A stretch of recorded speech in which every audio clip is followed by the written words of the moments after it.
Hello guys, welcome to Shivam coaching centre changing the way of learning. मैं शिवम कुमार आप सबका अपना YouTube channel Shivam coaching centre में स्वागत करता हूं। आज हम देखने वाले हैं क्लास 10th का जो बोर्ड एग्जाम में क्वेश्चन पूछा गया था, लॉन्ग क्वेश्चन। हमने पिछले वीडियो लेक्चर में लॉन्ग क्वेश्चन का 31 और 32 करा रखा है, और ये जो क्वेश्चन है 33 नंबर क्वेश्चन आपके सामने है। बोल रहा है क्वेश्चन में, देखिएगा, बोल रहा है कि एक मोटर बोट जिसकी स्थिर जल में चाल 18 किलोमीटर प्रति घंटा है, 24 किलोमीटर धारा के प्रतिकूल जाने में, वही धारा के अनुकूल जाने लौटने की अपेक्षा 1 घंटा अधिक लेती है।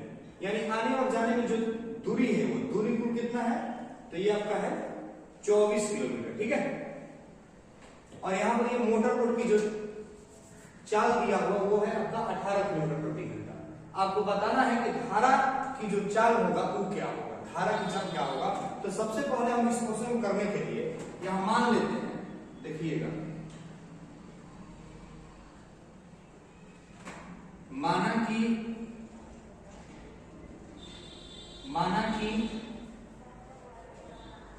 धारा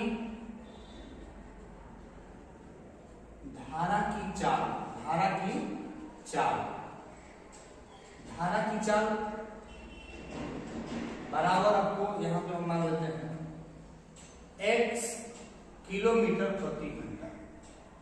ठीक है, x किलोमीटर प्रति घंटा। और यहां पर आपको दिया हुआ है मोटर बोट की चाल, है ना, मोटर बोट की चाल आपको दिया हुआ है, ये है 18 किलोमीटर प्रति घंटा। ये चीज आपको दिया हुआ है, ठीक है, ये दिया है, ठीक है। और आपको दिया हुआ है तय की गई दूरी, ये मोटर बोट द्वारा अनुकूल दिशा में और प्रतिकूल दिशा में, दोनों दिशा में जो दूरी जो है वो कितना है, 24 किलोमीटर है। यहां पर लिख सकते हैं कुल दूरी आपको दिया हुआ है कितना, कुल दूरी जो है, कुल दूरी आपको दिया हुआ है 24 किलोमीटर। कितना दिया हुआ है, 24 किलोमीटर। ठीक है, थोड़ा सा ये देखेंगे, देखिएगा, यहां पर ये हो गया धारा की दिशा में, ये हो गया, ये धारा की दिशा में चाल, तो ये जो धारा का जो चाल है वो 1 किलोमीटर प्रति घंटा है। ठीक है, ये मोटर बोट की चाल हो गया 18 किलोमीटर प्रति घंटा, कुल दूरी 24 किलोमीटर है। तो यहां पर देखिए ये है, ये प्रतिकूल और अनुकूल का मतलब थोड़ा सा समझेंगे। देखिएगा, ये आपका क्या है, ये जल है, ठीक है ना, ये जल है, और जल का जो चाल है, देखिए, ये इसमें मोटर बोट है कोई, क्या है इसमें कोई आपका एक मोटर बोट है, मान लीजिए ये आपका मोटर बोट है, ये, ठीक है, ये आपका क्या है, मोटर बोट, ये आपका क्या है, मोटर बोट। तो ये मोटर बोट जो है, ये मोटर बोट है ना, देखिए, ये जो जल है, जल का चाल कितना है ना, जो जल मतलब धारा, पानी का जो वो चाल है वो देखिए, मान लीजिए ये इधर इस दिशा में इधर जा रहा है, ठीक है, पानी इधर बह रहा है, आपको इधर बह रहा है, ठीक है, सेम दिशा में ये आपका जो मोटर बोट है ये भी आपको इधर जा रहा है। ठीक है, तब इस कंडीशन में दोनों की चालें आपस में जोड़ दिया जाएगा। धारा की चाल हम बोले हैं कि x किलोमीटर प्रति घंटा है ना, x किलोमीटर प्रति घंटा है, और ये मोटर जो बोट है, मोटर बोट का कितना है, ये पहले ही से दिया हुआ है कि इसका जो चाल है वो 18 किलोमीटर प्रति घंटा है। ठीक है, अब सुनिए, तो ये अनुकूल कहने का मतलब कि जैसे आपको धारा बह रहा है, जस्ट उसी प्रकार से आपका मोटर बोट भी जाएगा, जिस दिशा में धारा बह रहा है उसी दिशा में आपका मोटर बोट भी जा रहा है, चल रहा है। तब उस कंडीशन में हम इस दोनों दोनों क्या करेंगे, ये दोनों को क्या कर देंगे, जोड़ देंगे। तो यहाँ पर थोड़ा सा एक बात गौर कीजिएगा, अनुकूल दिशा में है ना, अनुकूल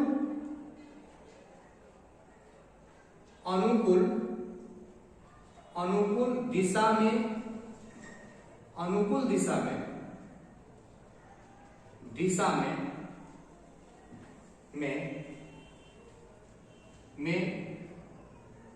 मोटर बोट की चाल,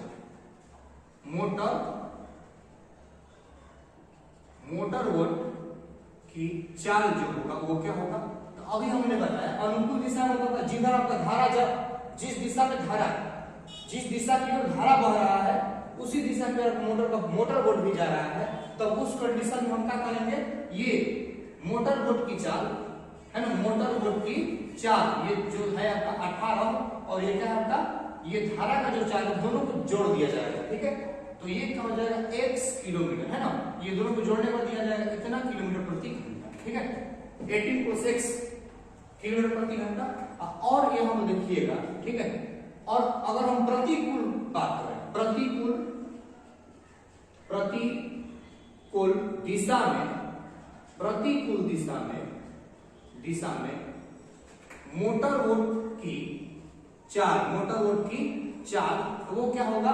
तो अब यहाँ पर जो मोटर बोट की जो चाल है, मोटर बोट यहाँ पर मोटर वाला बोट है, आदमी नहीं तैर रहा है, ठीक है ना। तो ये जो है मोटर बोट है, उसका एक अपना क्षमता होता है, ठीक है, वो अपनी क्षमता से चलता है, तो धारा को काटते हुए निकलने लगता तेजी से, है ना, धारा कितना भी चल रहा है वो काटते हुए निकलेगा। तो यहाँ पर क्या होगा कि मोटर बोट का जो चाल है ना, मोटर बोट का जो चाल होगा वो धारा की चाल से अधिक होगा, काटते हुए निकलेगा। तो यहाँ पे क्या करेंगे, प्रतिकूल दिशा में, देखिए जैसे प्रतिकूल कहने का मतलब विपरीत दिशा में, है ना, विपरीत दिशा में, यानी कि आपको अब ये धारा बह रहा है इधर की ओर, ठीक है, यानी कि जिधर धारा बह रहा है ना, धारा बह रहा है इधर, अब नाव जो है, मोटर बोट जो है वो अब इस दिशा में चलेगा, है ना। अब ये देखिए ये इधर की ओर जा रहा है, अब मोटर बोट जो है वो आपका जस्ट एकदम उसका विपरीत जाएगा। देखिए धारा बह रहा है ऐसे, धारा इधर जा रहा है, लेकिन अब ये मोटर बोट जो है अब इधर जाएगा, ठीक है। ये होता है प्रतिकूल दिशा में, प्रतिकूल मतलब विपरीत दिशा में। तो उस कंडीशन में इसका जो है मोटर बोट का जो चाल है घट जाएगा, ठीक है, घट जाएगा। पहले 18 किलोमीटर प्रति घंटा था, तो 18 माइनस अब क्या, इस धारा के ये जो धारा का जो चाल है उस चाल को हम क्या करेंगे, इसमें से माइनस कर लेंगे और ये आपका ये किलोमीटर हो जाएगा। अब आई होप कि आप लोग समझ पा रहे होंगे, है ना। ये कोई व्यक्ति नहीं है ना, व्यक्ति नहीं है कि आपको दबा देगा, आप तैर रहे हैं, आपको धारा मारा और आप इधर आप पीछे की ओर चल, अब आगे जा रहा है, धारा मारा आपको पीछे लेके जा रहा है, ऐसा कुछ नहीं होगा, है ना। यहाँ ये होता है। तो अब आते हैं देखते हैं प्रश्न से क्या होता है। प्रश्न से देखिएगा थोड़ा सा, यहां पर कंडीशन बोल रहे हैं, हम क्या बोल रहे हैं कि 24 किलोमीटर धारा के प्रतिकूल जाने में और वही धारा के अनुकूल लौटने की अपेक्षा 1 घंटा अधिक समय लेता है। तो समय का अगर हम बात करें तो यहां पर समय जो होता है, थोड़ा सा ध्यान दीजिएगा कि समय बराबर होता है, समय बराबर होता है दूरी बटा में चाल, दूरी बटा में चाल। इस फॉर्मूला का आपको ध्यान रखना है, ठीक है, यहां पर हम ये यूज करने वाले हैं। तो यहां पर हम बात करेंगे कि अनुकूल दिशा में 24 किलोमीटर दूरी तय करने में लगा समय, ठीक है। यहां पर लिखते हैं वही चीज, अनुकूल दिशा में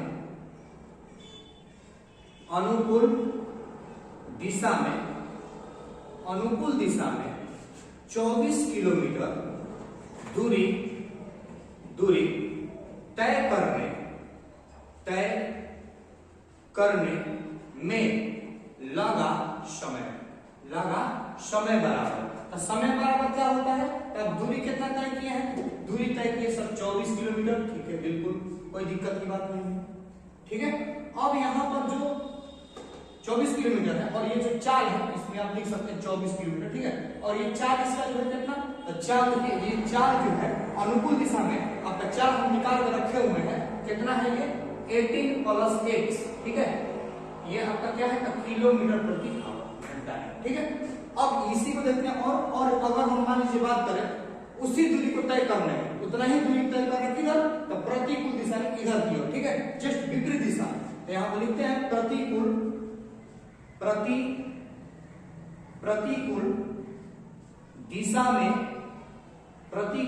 दिशा में 24 किलोमीटर की दूरी तय करने में लगा समय जो होगा वो क्या होगा, तो दूरी समय बराबर दूरी बटा में चाल, समय बराबर दूरी बटा में चाल। तो यहाँ पर आपका जो चाल है वो कितना है, प्रतिकूल दिशा में, तो प्रतिकूल दिशा में आपका है 18 - x है ना, ये किलोमीटर है और ये क्या है, किलोमीटर प्रति घंटा है। समझ पा रहे हैं? अब आइए थोड़ा सा प्रश्न से देखते हैं। ठीक है, प्रश्न से देखते हैं। देखिएगा प्रश्न से क्या बोल रहा है, प्रश्न से कह रहा है कि हम यहाँ पे समय भी निकाले टोटल, है ना, आई होप कि आप लोग समझ पा रहे होंगे। ठीक है, प्रतिकूल दिशा में और अनुकूल दिशा में, ठीक है, कह रहा है कि प्रतिकूल जाने में वही धारा के अनुकूल लौटने की अपेक्षा 1 घंटा अधिक समय लेता है, 1 घंटा अधिक समय लेता है। देखिए मान लीजिए कि इधर आपको 3 घंटा का समय ले रहा होगा प्रतिकूल जाने में, है ना, तो यहाँ पर जो ये अनुकूल दिशा में जा रहा था, ये ए है, यही है, तो ये अनुकूल में जब जा रहा था, अनुकूल में, है ना, तो ये इसको क्या अनुकूल में मान लीजिए 2 घंटा का समय लग रहा होगा, है ना, तो ये अनुकूल दिशा में जाने के, ये प्रतिकूल है, ये वाला ये प्रतिकूल है और ये क्या है आपका अनुकूल है। तो प्रतिकूल जाने में वो 3 घंटा का समय ले रहा है, अनुकूल में क्या, जैसे धारा बह रहा है वैसे नाव चल रहा, उधर नाव जा रहा है, तो यहाँ पर समय सीधी सी बात है कि समय कम लगेगा, क्योंकि नाव चली वाला इधर है ना, नाव चल भी रहा है इधर और धारा भी इधर मार रहा है, तो तेजी से उतना उस दूरी को आप कंप्लीट कर लीजिएगा। लेकिन जस्ट नाव ये देखिए धारा चल रहा है इधर, धारा बह रहा है इधर की ओर, मोटर बोट चल रहा है उधर से इधर की ओर, तो बताइए सीधी सी बात है कि आपका धारा ये जो मोटर बोट की चाल है उसको कम करेगा। तो अब यहाँ पे ये अनुकूल दिशा में जो है, देखिए प्रश्न से, तो प्रतिकूल दिशा में जो समय लग रहा है, तो प्रतिकूल दिशा में हम कितना समय लगा, तो ये लगा सर, ये लगा 24/18 - x, है ना। प्रतिकूल दिशा में जो समय लग रहा है, देखिए प्रतिकूल दिशा में जो समय लग रहा है वो क्या है, अनुकूल दिशा से एक अधिक लग रहा है, तो प्रतिकूल मान के चलिए 3 अगर लगा 3 घंटा का समय ले रहा है, प्रतिकूल दिशा विपरीत दिशा में 3 घंटे का समय ले रहा है, वो अनुकूल दिशा से कितना अधिक ले रहा है, तो वो अनुकूल दिशा से आपको बोलेगा 1 घंटा अधिक समय ले रहा है, तो उसी कंडीशन में किया जा रहा है, कोई दिक्कत की बात नहीं है। यहाँ देखिए अनुकूल दिशा में आपका समय कितना लग रहा है, तो अनुकूल दिशा में आपको समय लग रहा है, यहाँ पर ये देखिए निकाले हुए हैं 24/18 प्लस x अब प्लस ये आप 1 बोल सकते हैं, इसमें कोई दिक्कत की बात नहीं है। आगे इसका देखेंगे सॉल्यूशन इसका कराते हैं, ये हो जाएगा 24/18 - x, ये प्लस में जरा हो जाएगा माइनस, है ना, 24/18 प्लस x इक्वल टू 1। ठीक है, तो अब यहाँ पे थोड़ा सा देखिएगा एलसीएम ले रहे हैं, तो ये देखिए a + b × a - b दिख रहा है, a + b × a - देखिए a + b × a - b का फॉर्मूला होता है a² - b²। ठीक है, इस फॉर्मूला को हम यहाँ पे यूज कर रहे हैं। देखिए a का मान यहाँ पे 18 और b का क्या है x है, ये क्या हो जाएगा, ये हो जाएगा 18 18 का x² और क्या हो जाएगा ये x²। ठीक है, बोलिए a² × b² फॉर्मूला होता है ये हो गया।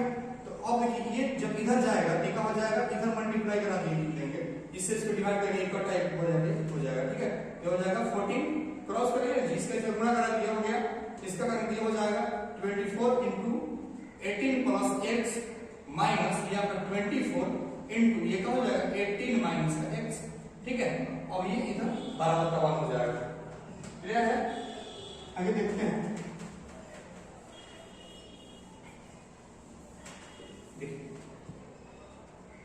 ठीक है, आप यहाँ पे लिख सकते हैं, यहाँ पे कैसे किया गया, हम यहाँ फॉर्मूला का यूज किए हैं a² - b² = a + b × a - b, इस फॉर्मूला का हमने यूज किया हुआ है।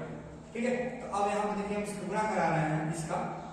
ठीक है, ये इसका अगर गुणा करें तो क्या हो जाएगा 18 × 72 का 2 से बचा 7 और 18 × 36 और जो 7 इसमें ऐड करेंगे तो 36 से 7 आपका 43 हो जाएगा 432 और ये इसका देखिए 24 का 18 वगैरह दिया हो गया 24 प्लस प्लस 24 का जब x में होगा क्या होगा 24x माइनस, इसमें जब इसका गुणा कराएंगे एक का हो जाएगा फिर से आपका 24 432 हो जाएगा, और माइनस में इसका हो गया प्लस का 24x हो जाएगा, इसका जब इसमें कराएंगे तो minus plus minus minus minus plus 24x का हो गया 24x हो जाएगा, अपॉन में 18 का जो स्क्वायर होता है ये क्या होता है 324 माइनस x करके x स्क्वायर इक्वल टू 1 का 1, ठीक है।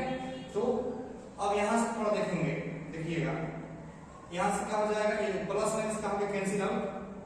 अब यहाँ पे ये क्या बच गया आपका 24x मिलकर क्या हो जाएगा 24 गुना 48x हो जाएगा इक्वल टू, ये जो है ये इधर चल जाएगा, क्या हो जाएगा तो ये हो जाएगा सर 324 माइनस x स्क्वायर 1 में गुणा होकर ये हो गया।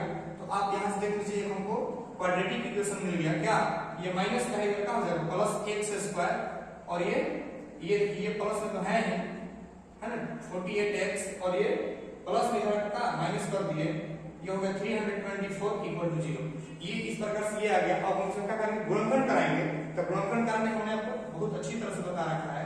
ये जो 24 है ना 24, तो 24 को ऐसे दो पार्ट में बांट लेना है। अब ये देखिए ये 48 48x है ना, इसको आप दो पार्ट में बांट लीजिए, तो दो पार्ट में करेंगे तो क्या करेंगे देखिए, इसका सबसे पहले आप इसका गुणनखंड कीजिएगा, गुणनखंड करके आप निकाल लीजिएगा, ये आ जाएगा 54 और 54 में से जब हम क्या करेंगे 6 को जब घटा देंगे तो क्या ये 48 आ जाएगा, ये माइनस 6 कटे, ठीक है। और जब इसका गुणा भी करेंगे ये गुणा करने पर आपका ये वाला पार्ट आ जाएगा, ये पूरा एकदम कोई दिक्कत की बात नहीं है ना, यहाँ सब देख सकते हैं कोई दिक्कत नहीं। अगर देखिए इसको तोड़ दिए तो ये हो 54 को x में 6x घटा के 48x बच जाएगा, तो यहाँ से आप गुणनखंड करा सकते हैं कि x स्क्वायर इसको क्या लिखेंगे 54x माइनस 6x माइनस 324 बराबर 0। तो यहाँ से आप इसको कॉमन निकाल सकते हैं, ठीक है। कॉमन निकालिएगा, कॉमन निकालिएगा क्या हो जाएगा x को कॉमन निकालिए हमने, यहाँ पे x बचा और यहाँ से x निकल गया का प्लस के 54 बच गया, माइनस माइनस दोनों में से माइनस को कॉमन निकाल लिए, ठीक है। और ये 6 है, यहाँ से हम भी क्या 6 को भी कॉमन निकाल लिए, ठीक है। तो अब यहाँ पे क्या बचेगा एक x बचेगा, माइनस निकल गया प्लस बचा, और ये 324 का गुणनखंड हम लोग क्या कर देते हैं, ये आपका ये 54 बचेगा, ठीक है ना, ये 54 बच जाएगा, कोई दिक्कत वाली बात नहीं, आप समझ सकते हैं। वैसे कि ये फर्स्ट और लास्ट का गुणा कराते हैं तो ये होता है 324x स्क्वायर, इसको जब आप तोड़िएगा तो ये गुणनखंड में इसी रूप में टूटने वाला है ये, ठीक है, माइनस का 6x जब गुणा होगा तो होगा माइनस का ये माइनस गुणा कर भी आता है, ठीक है, गुणा कर भी आ जाएगा और घटाने पर आपका बीच वाला पद भी आ जाएगा, ठीक है, इक्वल टू का हो गया 0। उसके बाद आप यहाँ पे देखिएगा, यहाँ से क्या किए x प्लस 54 को कॉमन निकाल लिए, तो यहाँ पे क्या बच गया ये बचा आपका x और यहाँ से क्या बचा माइनस का 6 इक्वल टू 0। अब क्या करते हैं, अब इसका हम तुलना करा देते हैं, है ना, तुलना कराते हैं, देखिएगा थोड़ा सा, ठीक है।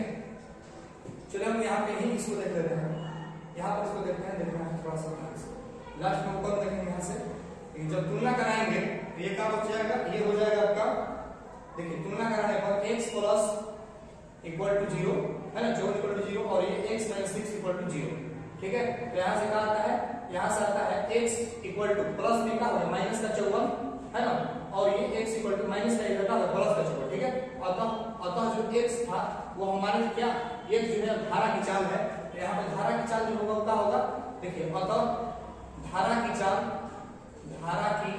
चाल x इक्वल टू 6 किलोमीटर प्रति घंटा है ना। यहाँ पर ये इसको हम नहीं लेंगे, ये वाला x को नहीं लेंगे क्योंकि चाल को ऋणात्मक नहीं होता है ना।